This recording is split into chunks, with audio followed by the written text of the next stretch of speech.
the hardest time in a man's life? From the engagement until the first anniversary. And it's two separate parts of hell. The first part is the engagement. Because here's what happens when a man gets engaged. A man has spent his life searching the planet, scouring the earth for the perfect woman, the perfect blend of his mother and one of those whores on Cinemax. Right? But you don't want to go too far on the whore side. A lot of young guys make that mistake. You know, good idea when you're 28, not so much when you're 38 is all I'm saying. Which I'm not saying 38 is old. I'm just saying when you're 38, you know you're not... When you're 28, you wake up in the morning, your dick has been up for half an hour before you. He's down there with a clipboard making lists and plans. Get out of that bed, boy! We got chicks to get! Let's go! You know, when you're 38, not so much. Your wife comes in, let's have sex. Hold on, I ain't seen this episode of Law & Order. Hold on. But you find this perfect mixture, this perfect blend, this perfect creature. She's exactly what you want. And then you put a ring on her finger, and she loses her fucking mind. She snaps. You only get to have one conversation with your girl during the whole engagement. The wedding, the wedding, the wedding, the wedding, the wedding, the wedding, the wedding. Your eyes will bleed, pus will come from your ears, you'll be curled up in a fetal position screaming, I don't give a shit if it's eggshell or ivory, it's all fucking white to me. Women lose their minds over a wedding. Women have been planning their weddings from the day they were born. That's a fact. That's why the bridesmaid dresses look like that. Y'all pick them out when you're 7.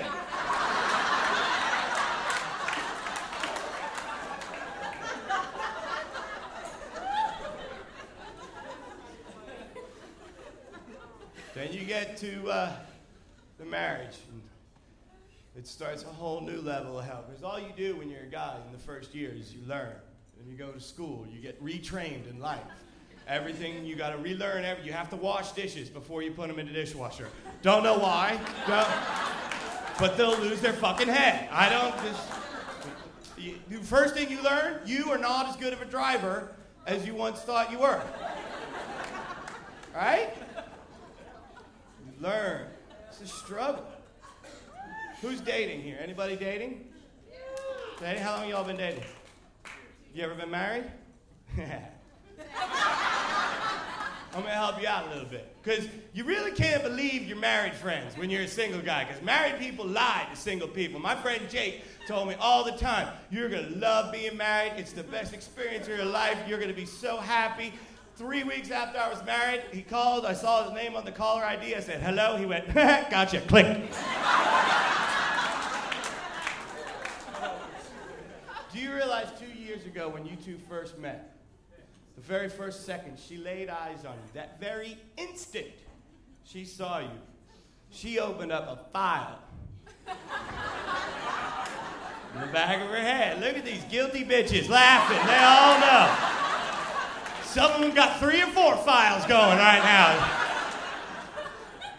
Just starts adding little comments and complaints and things she's gonna fix and change. He's gonna cut that goddamn hair. He's gonna shave his face every night. And he thinks he's gonna wear a t-shirt when he takes me out when we're married. He's got another fucking thing coming, I'll tell you right now. They just keep adding and adding and adding and adding and adding and adding, and then you get married. About a month after you're married, she comes out in the Sunday afternoon. You're just sitting there and she goes, today's the day we work on your file.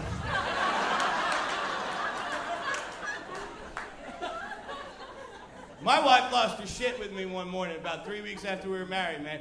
I was sitting on the couch getting high. She was, you're shocked?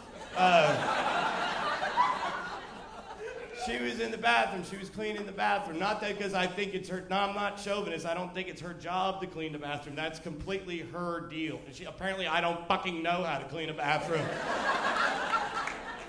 And she comes out of the bathroom and she starts ripping on me for the apartment I lived in 6 years earlier when we first met.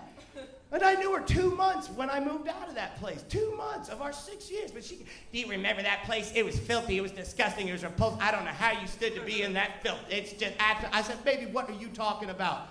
You were there every night. You never said a word. Well, didn't you notice that I would come over, I would have sex with you and just leave? I never spent the night. Why do you think I would? This because I didn't want to sit on your toilet. That's why.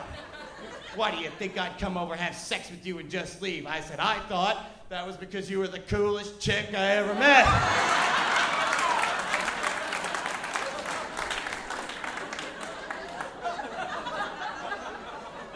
Well, that's just one of a list of many dumb things I've said to my wife.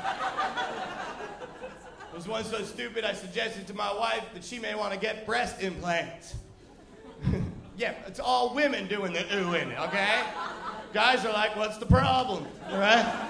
I thought I was being helpful, man. She's always working out, wearing special bras and shirts and doing this and that. Every magazine that comes into the house, 50 ways to improve your bust. I thought I was being helpful. I was like, hey, honey, how about I just buy you some titties? She snapped. Come here, motherfucker. Come here. You got a problem with these titties? You got a problem with these titties you're never gonna touch again? You got a problem? Let me tell you something. God made these titties, huh? You don't like the way God made me? Is that what you don't like? I said, hey, hey, hey, hey, hey.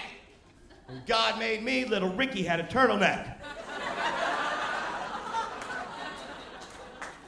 If you got that joke, can you please explain it to the table next to you?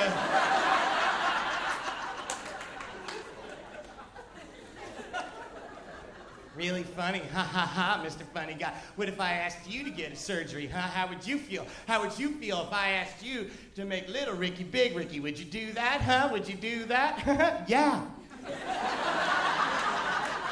I'm looking at her like she's crazy. I'm like, honey, if they had that, I'd have gotten it a long time ago.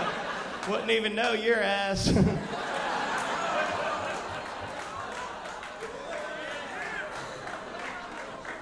Thank you, boys.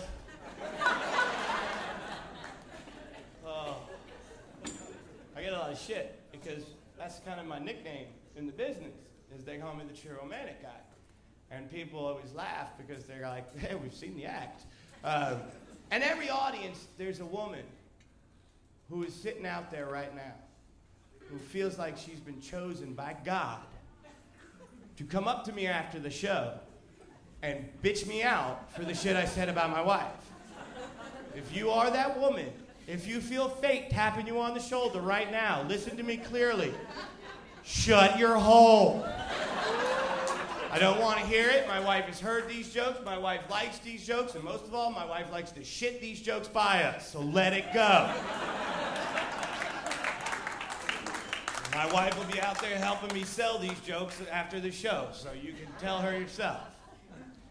I'm not. People think I'm a chauvinist or a misogynist. I'm not. I love women. I adore women. I really am a romantic. I'm not TV romantic, because TV lies to the ladies. TV tells ladies that if your man's going to be romantic, what does he got to do?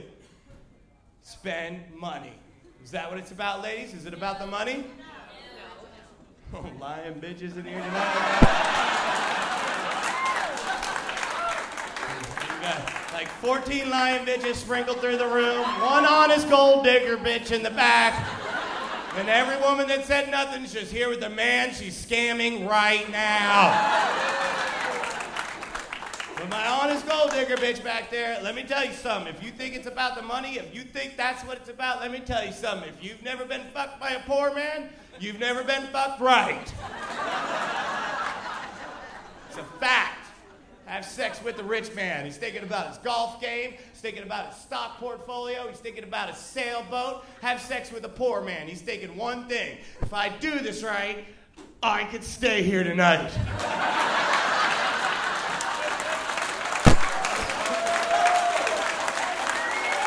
Right? You got 2 Bud Lights, some leftover chicken, and HBO on demand, I will fuck the hell out of you. Got a bag of Kind Bud and a PlayStation 3, I will put your ass through a wall.